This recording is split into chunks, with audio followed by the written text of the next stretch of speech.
tingin mo, maniniwala pa ako dyan sa lahat ng sinasabi mo, ha? Pagkatapos mo akong lokohin? Dapat kang maniwala, Fernando Jose, dahil mahal din kita. Mahal din kita. Ma'am, positive. May ibang babae si Sir Fernando Jose. Magagalit na naman sa akin si Ate Fedra. Ayaw na ayaw nun sa ating dalawa kasi sabi niya hindi daw tayo bagay.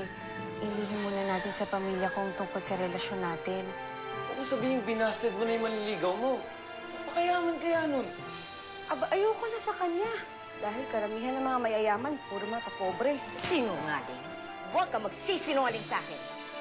Alam ko kung saan ka nang galing. Doon sa babae mong dukha na nagtitinda ng mga bulaklak.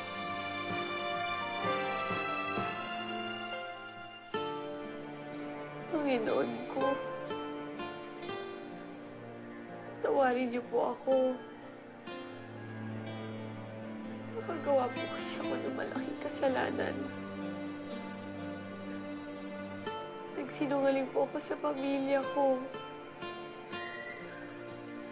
Nakakonsensya po ako. Pero hindi ko po kasi pwedeng sabihin ng totoo.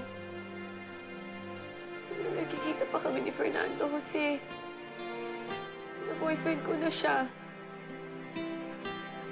Kasi magagalit na naman si Ate Fedra.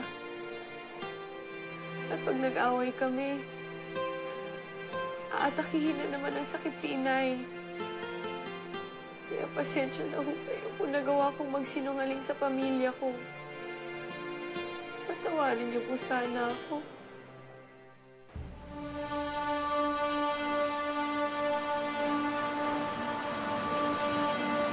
Paano hindi mo nalaman? Sino nagsabi sa inyo? Doesn't matter. Basta alam ko. And I want you to be aware na hindi ko ito tolerate na makikipagrelasyon ka doon sa hampas lupang babae na yon dahil hindi kayo nababagay. Ayoko na rin na makipagkita ka pa sa kanya, Fernando Jose. Entiendes?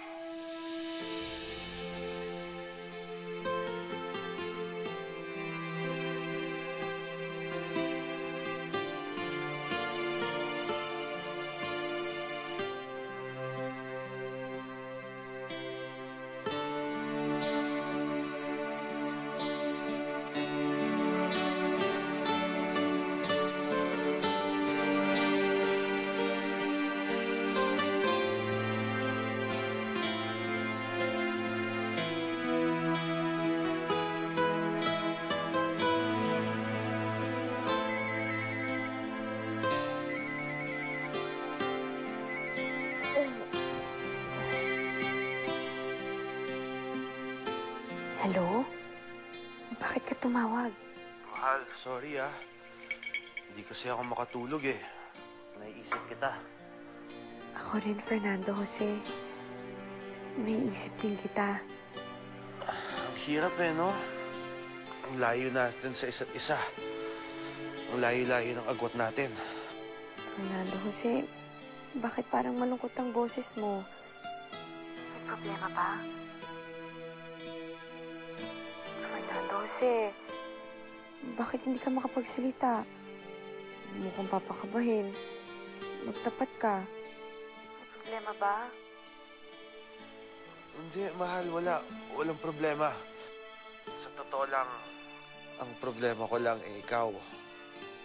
Layo-layo mo kasi sa akin. Namimiss kita. Ay! Hello? Rosalinda? Okay ka lang? Andiyan ka pa ba? Hello? Fernando Jose? Andiyan ka pa ba? Siyempre, mahal ko. Andito ako. At hindi ako mawawala kahit ano pang mangyari. Ba't siya natulog? Basta talagang kapatid ko.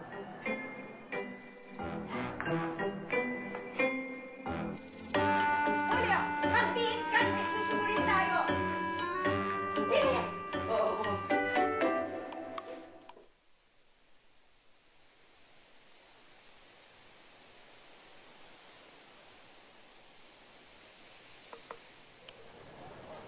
Ba?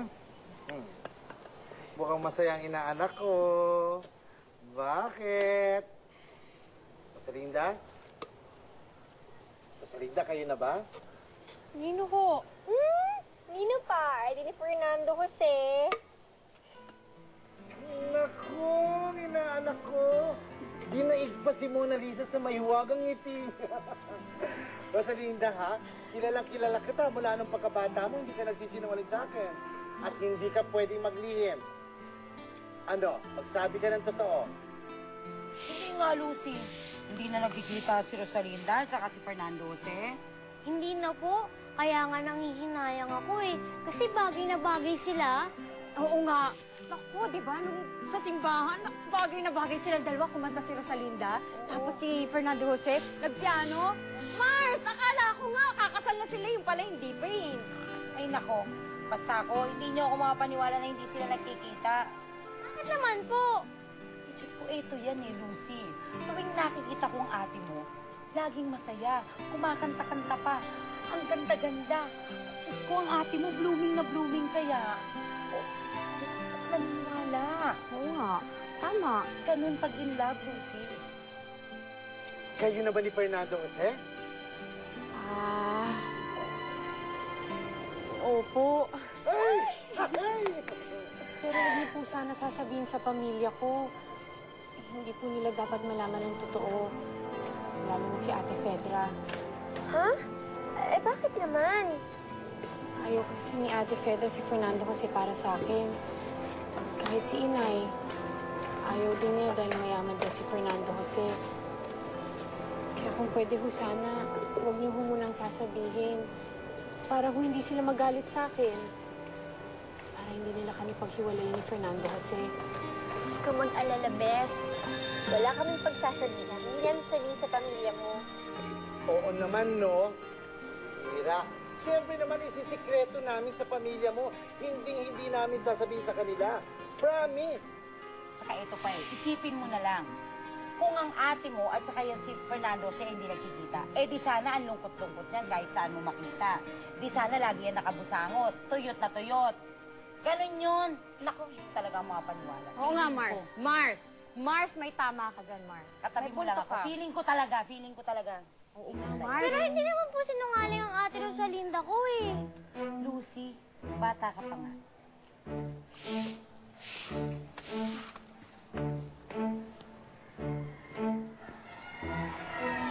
Narinig ba? Hoy, Nico! Narinig mo? May boyfriend na ang inaalak ko, si Fernando Jose. Oh, hindi ka na-ingit? Ninong naman, sabi ko secret lang ho eh. Huwag niyo naman hong pagsasabi. Oo nga. Eh, sabi ko naman sa'yo, hindi ko sasabihin sa mga pamilya mo. Eh, hindi mo naman pamilya si Rico. Okay lang yun. Tsaka hindi yung mga chismoso. Hoy, sikreto yun, ha? Huwag kayo magchichismis. Oh, tama na yan. Ako, may customer tayo. Mukhang mayaman dito. Oh, pakitang gilas, balik trabaho. Ayan, customer. Ma'am, siya po. Siya po yung babaeng tinalolokohan ni Sir.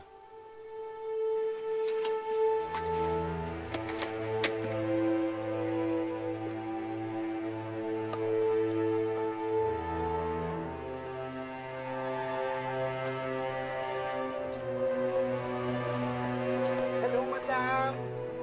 Tumabi ka nga dyan.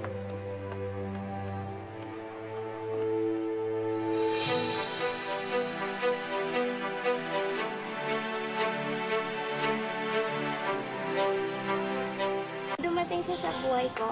Sinabi ko na, babae pa lang ako. Ang pag-ibig nga naman, walang digmaang inurungan. Nakita ko, meron pala maganda sundalong pumasok. First impression ko sa kanya, ang cute niya. Walang tangka. Balita, maganda ka nga talaga. Salamat po. Pero mahirap. Isang dukhang tagahalo lamang ng lupa sa isang pipitsuging tindahan ng mga bulaklak. Kung inaakala mo na makakaahon ka pa dyan sa kinaluluklukan mo, hindi na. Dahil maski ano pa ang iyong gawin, habang